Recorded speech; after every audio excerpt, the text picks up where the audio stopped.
Think about it. Every hiring decision is a choice that can make or break a team, a culture, and even an entire company. So how do we make the right choice? Hi, I'm Dr. Mickey, and welcome to Inside the Mind of Hiring. Here we'll uncover the psychology and strategy behind effective hiring. Because the right fit isn't just about skill or experience. It's about understanding people, their motivations, their strengths, and the shadows of their shortcomings. Together, we'll tackle the tough questions. How do we look beyond bias? How do we find the qualities that make people not just qualified hires, but the right hires? This is about identifying leaders who drive success, lift morale, and actualize a company's vision. Inside the Mind of Hiring starts now. Hi, everyone. This is Inside the Mind of Hiring, and my name is Dr. Mickey Feinberg, a business psychologist here in King of Prussia, Pennsylvania. So today's episode is titled A Leadership Lullaby. This episode is a continuing commentary on our recent series on questionable leadership practices. Last week, we talked about leaders sabotaging leaders inadvertently or advertently. And we talked the week before about blind leadership. They're seeing, but they're not seeing. In some cases, leaders may sleep at the switch, so to speak, even when they have a great opportunity to capitalize on strong momentum. It's amazing to me that leaders might sleep when they have an opportunity to capitalize on strong momentum. So I'm going to ask Dr. Pat about that soon. But a recent example was the WNBA All-Star week. As many of you know, the arrival of Caitlin Clark to the WNBA in 2022 brought a major increase in fan interest and game attendance, media coverage, and league and team revenues. She's another star, Paige Bueckers of Connecticut or UConn, as most of us know, has been complimenting veterans with great play and likely adding strong value to the league as well. And, as a player, the league's recent All-Star game was a good opportunity to showcase its best players and further accelerate its good fortune. So what has been the commentary on the All-Star game during All-Star week? That's the main event, the All-Star game itself. Did the event truly add value to the league's profile, or did it stall its momentum? Who is likely most responsible for the game's impact, and what could these principles learn and change in future showcase events? So this is what happened. And I think Dr. Pat knows, so I'm just going to echo what she would say. It was a high energy, I don't want to be a curmudgeon, Dr. Pat. It was a high energy and exciting week overall, with complementary events, just like in the men's All-Star week, the three-point competition, the skills competitions. And the Chicago arena was packed with loyal and vocal fans, and the media was definitely showed up. So it was important. It was described as a celebratory and fun atmosphere. The situation was ripe for high marks and a great impact. However, the All-Star game itself brought mixed reviews at best. A key descriptor of the game was the Keystone Cops. Other than some exciting highlights, the play was haphazard and fraught with both defensive and offensive sloppiness. When I viewed excerpts of the game, Dr. Pat, I was laughing out loud, at this comedy routine. And even before I saw the print media and electronic media that said it was the Keystone Cops, I automatically described it as the Keystone Cops. This display was not at all congruent with the talented players and a league that was on a roll. So, Dr. Pat, who would you say and why is the most responsible for this unfortunate lullaby or leadership lullaby and missed opportunity? Was Well, it the, for, was it the, for, okay, go I, ahead. I want to step back for a minute and I want to start where you started. I want to give Caitlin Clark and Asia Wilson a little kudos. Okay. Congratulations to both Clark and Wilson for, again, I don't even know if this is now another record, but you're going to see a clip or video Jessica's going to put up of Caitlin Clark and becoming Eastern Player of the Week. And as well, side by side, there's a video of Asia Wilson. So I want to really caveat this because we are seeing great play. You know, they are not the only two that are playing great, but the information about their greatness is what is falling short.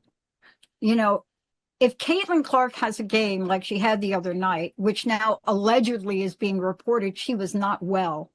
I mean, I don't know what to believe anymore, but somebody made a statement out there on X that she really wasn't well. When I watched her, she didn't look well playing. She didn't look like herself. But yet she comes under criticism Yeah. when you get Bueckers that plays a game. And by the way, Bueckers is now playing on the Dallas Wings. And just a little note to you all on the Dallas Wings, y'all need to look at what Texas just did.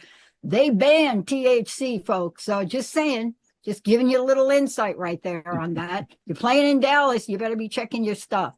But what I want to say is we got to give these two credit, and we have to really look at the face of the league. I reacted this morning to an article that came out, and I'm hoping I can find that article so I give it full discredit in this show. Right. And it was an article that called Paige Bueckers the real face of the league, not Caitlin Clark. And my response to that was twofold. And we're going to talk about why. Leadership does start at the top. There is no question in your mind or mine. We know this, Mickey. How many interventions have we done where we work with department heads and directors and we made good work? And then the CEO Right. comes in, he blows 3 years of work, right? Or she does. Right. But what I Right. want to say, yeah, about The the All-Star, the fish stinks from the head, right? but here's what I want to say about the All-Star game. I can't tell you how many people out there are writing, have Don shows YouTube posts about how bad this was, how awful this Oh, it was. was terrible. It I was agree. It was terrible. fun. It was But let me funny, tell you what terrible. broke my heart. I have 36 years in recovery, and I can spot people that had a little night out the night before. I mean, I'm not kidding. There's something about going down this road where you can see somebody walking down the street and you're thinking, oh, don't let me get near his breath or her breath. Right. And then the video comes out from the Stud Buds, and they do live streaming all weekend. So I'm going to get to the leadership question, but let's talk about the players. Let's talk about what happened. Do I blame Angel Reese and Paige Bueckers for their bad, borderline, really ridiculous, almost illegal behavior? When you're flashing $400 bills up in the air on a video, making a bet against each other, right? Your team, my team, Atlanta going to beat Right. your team, Dallas. And you are doing that, Paige, and you're doing that, Angel. And then you're asked later, did you do that? And you're like, oh, cutesy, yeah, winking at the camera. No, you didn't. You lied. And then leadership comes along. Kathy E., the commissioner, the Okay. lullaby of leadership. Right. We could do a whole lullaby. Oh, And yeah. what does she do in a pivotal moment? So here's the problem, Dr. Mickey. This is a league that wants to be taken seriously, but is not willing to play by the rules. Jessica, I want you to put up that graphic. This is what's being said about this league. What do they do or not do? They don't play fairly. They don't treat people the same. But here's the worst, egregious thing you've ever seen. They take that gambling video. Everybody think Pete Rose for a minute. They take that gambling video and the WNBA posts it. And they have no consequences because jokingly. So let me just go to the point. Now, if you want to be taken seriously at all, if you really do, if you want to play in the arena like everybody else, let's start with the NCAA. The NCAA has take no prisoners, absolutely no, zero tolerance for what they did. So this is what I want to say. Calling this a joke did not make it not gambling, but Kathy did, continues to do that. Comments about it. But I will tell you, if they had done it under the NCAA rules and guidelines, the NCAA would have ended them. It would have been gone. But that's not my point. You know, Dr. Mickey, let's talk about this from a leadership perspective. Have you ever worked with senior C-suite leaders, right? And somebody does something egregious. I mean, really egregious, right? Let's say you say something slur, a racial slur, or a gender slur. I'm telling you, Linda and I used to fire people left and right for the phone company for this. And you jokingly in a bar, oh yeah, you're a you know what. Not even on work premises, jokingly, you're gone.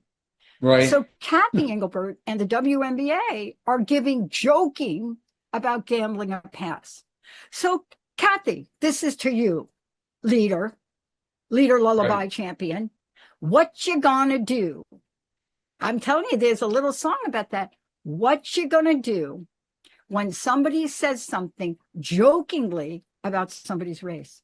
What you going to do when somebody says something jokingly about the gay community? Right. What you going to do?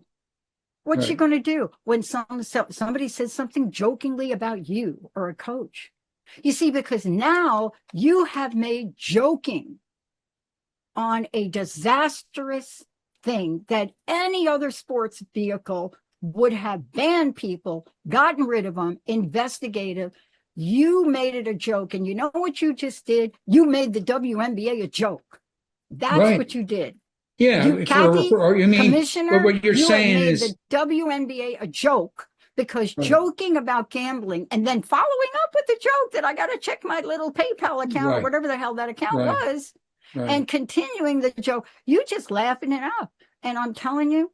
So basically, she's, by not saying anything, doing anything, she's tolerating it, letting it happen. Oh no, she's trying to say let me back you because up. That's the standard, right? Oh no, I got to back you up. That is not what happened. They are saying because it was jokingly done. See, that's the problem. See, she could have forgiven them out of ignorance, or she could have, oh, they missed the training. But what she said was, because they were joking about gambling. Oh, because you're joking about that racial slur. Oh, because you're joking about that LGBTQ trans slur. You joked about it. So she has set a whole precedence now for anyone that comes forward. Because compared to gambling, and I sent a post this morning and I sent her the NCAA guidelines on what happens. Do you know how many players jokingly were sent to jail? How many athletes? There's this one guy, his name is Davis. He was joking at the airport. I'm not kidding. He joked to the airlines, right? He got up to the window. He said to the person behind the desk, in which she asked him about the packing. He joked and he said, "Hey, did you pack the bomb?" Holy crap. They took him away on the spot for what? Joking.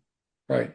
About something that should be a lot more serious, basically. So you know, and well, let me tell you something. Yeah, tell me all about what you think. I want to know what you think. The game was a joke. That's, you know, you're saying that they joke about things. They joke about people inappropriately.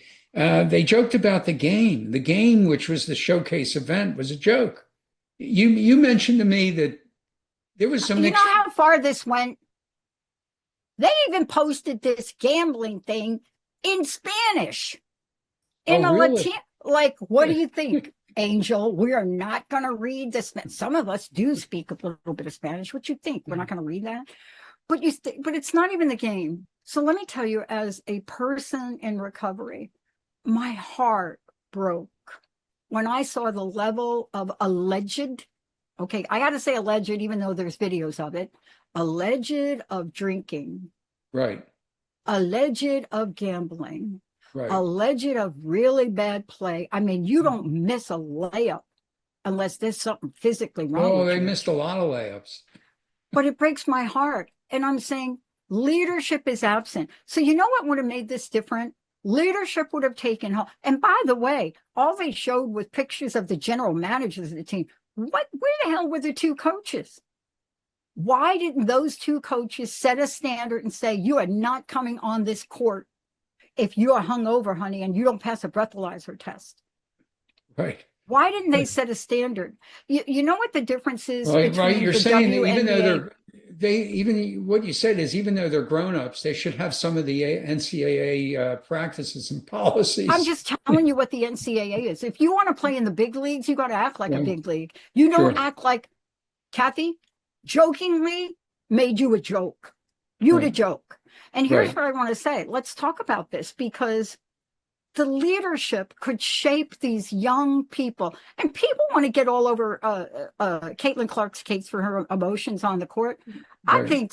I think I'd love to sit down with Caitlin Clark and become her emotional coach. I know exactly how to help her, mentor her, how to control those emotions on the court. I would know exactly how to do that. Who in the world is doing it? Not Stephanie White, Oh, because no. allegedly stuff's coming out about her. I mean, what the heck? This is like, this is worse than the worst Joker movie that came out. But it is leadership, Mickey. Of course.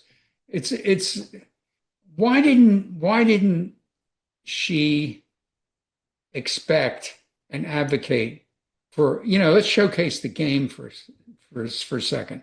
Why didn't she expect and advocate top flight play? It would have been just as celebratory and fun as the slot that they put out. Okay. You're going to look at somebody. I used to play softball. I had more softball trophies, coached more softball teams here in Jersey. And I got to tell you, when we went out the night before, we couldn't even see the ball. So I want to just say, when you are hungover, intoxicated, out all night, you are never going to be able to show up. Well, exactly. Hey, Pat, I thought you would have fun after the game at the bar, not before I the did. game. And by the way, I'm just saying, we never did drink before a game. That was never going to happen on my watch. It was never going to happen. I mean, you can't stop people. They're just in the car drinking beer themselves. Yeah. But clearly after the game, the problem was when we were in tournaments and you get drunk after the game, then you got to play the next game. Oh, well, yeah. That's when things go sideways. But look, Yeah. Here's leadership at its worst. There was no integrity risk. The league determined that this was trash talk. Okay, come on now. Do you know if you're going to say that's trash talk between friends, then you are not going to be able to monitor any kind of trash talk. You're not going. I mean, where is the line drawn? For some reason, that basically is we're going to act like men, and they're really not acting like men, because in men's professional sports, people do it, but they don't. It's kind of frowned upon by the league. They just don't reduce it to that. They deal with that. At least behind the scenes, they deal with that. They don't tolerate it that much. They don't. I mean, it's really clear. All of the critics that have come out have made a point that any male athlete in the NBA or NFL joked about a $400 side bet on their own game and then bragged about it, collecting the money after, Angel, they would likely face immediate suspension, massive league investigations. And once the league investigates you, okay, so here's what I want to say. This is what I said in my post. I said, newsflash. Are you people forgetting that the Congress is watching you? Did you forget that? Hello, Yeah. Olivia Miles, you tripping up Caitlin Clark in the game the other night. Did you really have to do that? Don't you know that is out there in the Congress people's hands right now? You putting your leg out with the Clark, and then the other one is punching Cunningham in the face. So you all know that these people, they're not only watching you, they are copied on posts. No, my heart is broken because I am a sports fan. I have been an advocate for women in sports all my life, right, all my life. right. And as a matter of fact, I was one of the first people in my sport to demand to play in an open championship because women weren't allowed to. But you see, somebody made a post the other day and they said, Kathy should be replaced with Condoleezza Rice. And I said, I'm not sure I ever voted for Condoleezza Rice for anything, but she's got my vote. She's wow. Why don't we look at this leader and say, you got to go? Yeah, I mean, yeah, why don't they let her go and recruit somebody and hire somebody that's going to uphold standards of play and standards of conduct. It's like, why is she letting everybody get away with it? Did she act like that at Deloitte? I doubt it. Well, she has to be reminded of a few things. Let's leave people with a few She's got to be reminded that she's now the CEO of the WNBA. This is what she has to be reminded of. You want to get the acknowledgement that the men get. Here's what I want to say to you, Kathy. Trevor Davis airport incident, a joke, they call this. He joked at the ticket line. He was arrested on the spot. There was no kidding, and there were severe consequences. Right. Peter Friesma, hockey, Lando Norris, Gilbert Arenas, arrest on probation. These are cases that the leagues, that the WNBA might choose to be lenient based on their own public relation blunders. Both sports leagues and federal legal system generally maintain zero tolerance. And Kathy, you cannot hide from this. It's not going to go away. No, yes. Yeah, I believe the coaches should have stepped up. I believe the players, they're key stakeholders in this. They should have definitely stepped up and proactively.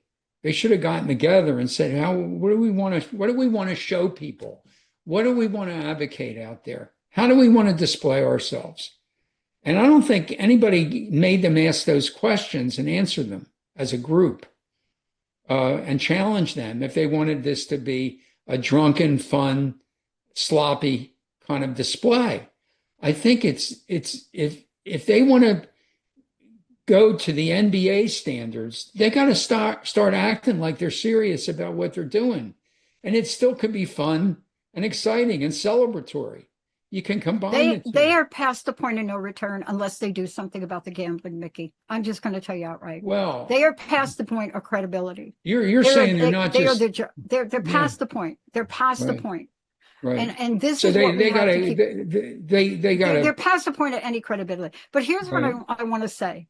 Despite a letter from Congress around Caitlin Clark, what we saw in the Lynx game the other night, the hit in the face to Cunningham, the tripping by Olivia Miles of Caitlin Clark, no fouls called, and Stephanie White, are you on sleeping pills or something that you can't get up from the bench and jump up and down? Right. Can't you say something, do something? And she doesn't see it. She doesn't see it, so she doesn't respond to it. She says she doesn't see it, so she's basically admitting she's blind. Well, one last thing.